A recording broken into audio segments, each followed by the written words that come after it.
Hello everybody, I'm the Rubber. Today we bring you a SCP Foundation Keter class object, SCP-076. SCP-076 consists of two components, a stone cube, SCP-076-1, and a humanoid entity contained within, SCP-076-2, also known as Able. 076-1 is a 3-meter cube made of black speckled metamorphic stone.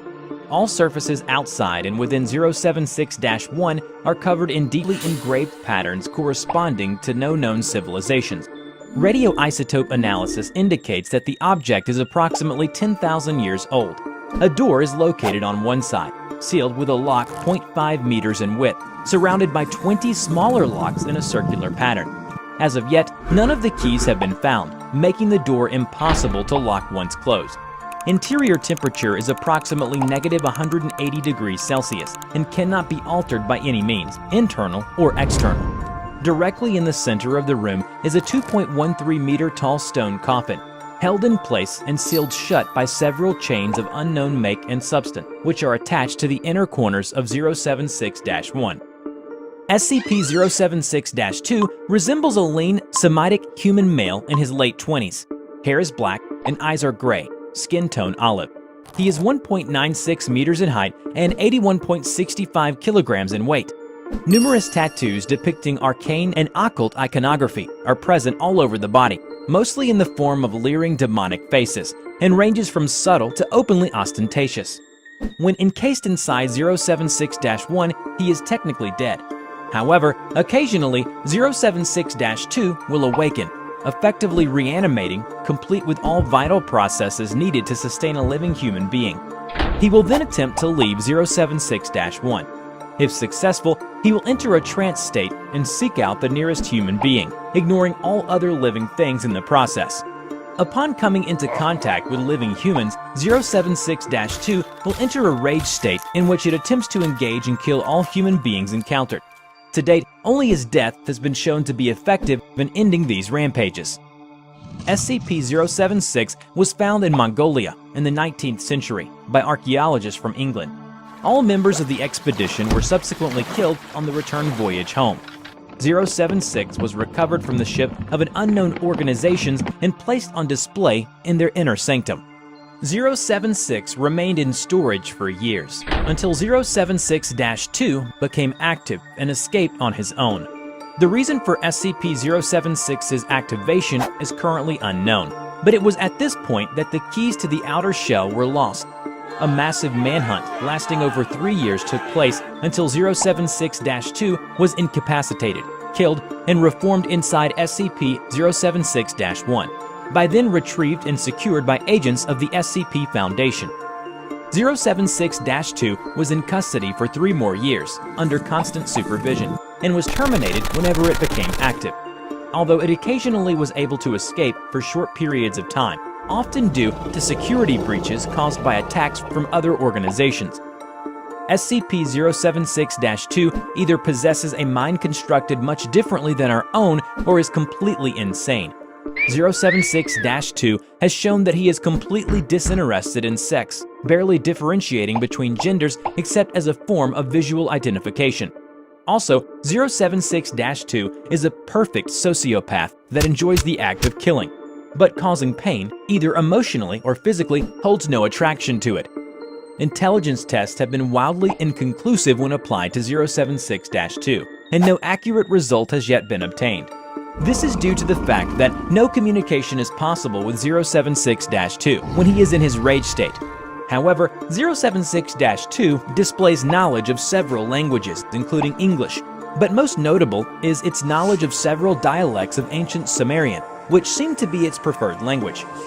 Considering SCP-076-2's proficient use of the Sumerian language, researchers have asked him to translate several documents. While he originally replied with disinterest, he has translated some of the documents it found worthy of its attention. Most of the documents chosen by 076-2 were regarding battles or legendary heroes, one of his favorites being the Epic of Gilgamesh. However, one researcher presented 076-2 with the symbol from SCP-073. Upon sight of this, 076-2 became highly enraged. killing several of the researchers before its kill switch could be activated. When questioned about this, 076-2 responded aggressively, and that line of questioning was immediately dropped. It is recommended anything pertaining to SCP-073 never be brought to the attention of SCP-076-2, and that the two are never to be in the same facility. Terminating 076-2 is often problematic due to its significant physical abilities. 076-2 has superhuman strength and speed, and although not invulnerable, he has shown a remarkable ability to ignore pain and shock, pressing on despite what would be debilitating wounds in normal humans. Prior encounters have shown that SCP-076-2 has the ability to rip through a reinforced steel security door over the course of 4 minutes of sustained assault. He could take multiple 50 caliber BMG rounds to the head and survive for several minutes to continue killing, despite severe damage to the cerebellum. He could also swat handgun and assault rifle caliber bullets out of the air with a length of steel rebar. Foundation's personnel have also seen him clear over 64 meters of distance in under 3 seconds, and survived for over 1 hour deprived of oxygen before finally asphyxiating. SCP-076-2's most unusual ability, however, is his ability to apparently materialize bladed weapons out of nowhere. Slow-motion video footage reveals that the blades in question are actually pulled from a miniature dimensional rift described as a small hole in space. Where this portal led is unknown, as is how 076-2 can generate said rifts.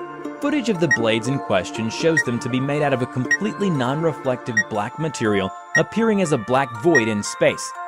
As the blades rapidly vanish after leaving the subject's possession, no structural analysis is possible at this time. However, having superhuman ability doesn't make him indestructible.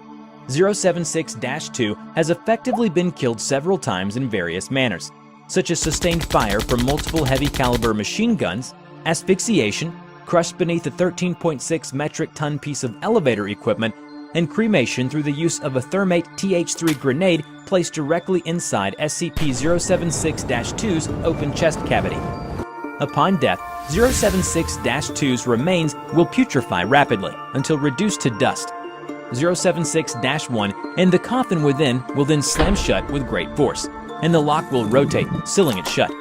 076-2 will then reform within the coffin.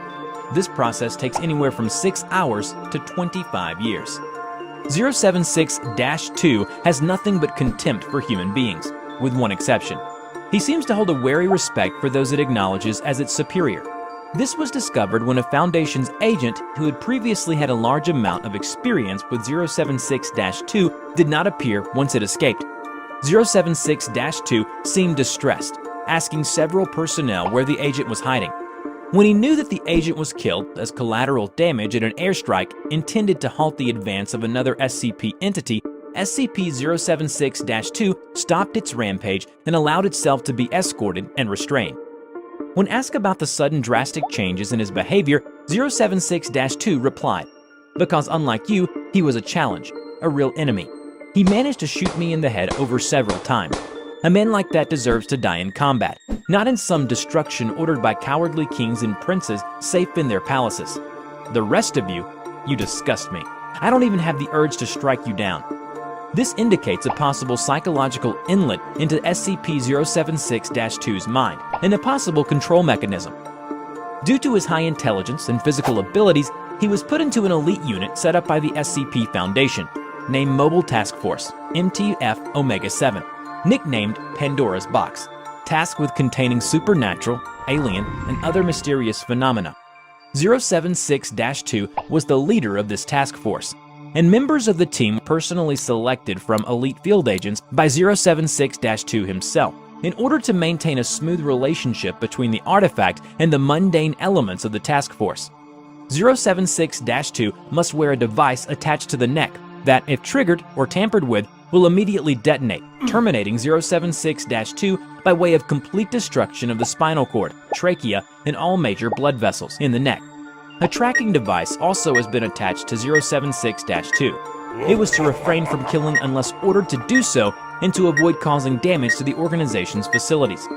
Team members must be armed and equipped in accordance with MTF doctrine, as 076-2 has shown no inclination to use firearms, or in fact, no understanding of their use or tactical implications. He was instead to be armed with one or more edged melee weapons of his choice. In a Project Omega-7's report, SCP-105 had been accepted into Mobile Task Force Omega-7, having beaten 076-2 in a contest to see which of the two could activate several devices, each spaced over a mile away from each other and the starting point. SCP-105 managed to score significantly higher than 076-2 by using her inherent abilities to her advantage. 076-2 ceded defeat and allowed her entry into the group. Despite the Foundation's effort in keeping 076-2 busy with trainings and tasks, he was still not satisfied. He's a perfect killing machine, and that's all he wants to do. The problem is, Foundation can't seem to turn him off. He started to lash out at the other team members. He then disabled the explosive collar failsafe and gone out of control. Containment Area 25 was forced to detonate its on-site warhead as a last attempt to contain SCP-076-2. This resulted in destruction of the site and all on-site personnel. SCP-076-2 is now kept in Containment Area 25B, located 200 meters below sea level, tunneled out of solid bedrock in a seismologically stable area. Sole access to the containment facility is to be through a vertical elevator shaft separated every 50 meters with a reinforced blast door constructed of 20-centimeter thick material shielding. Elevator shaft shall be flooded with seawater when not in use. Containment Area 25B is to be constructed with an outer security perimeter against outside threats, staffed by security personnel trained in close-quarters battle and counter-intrusion tactics.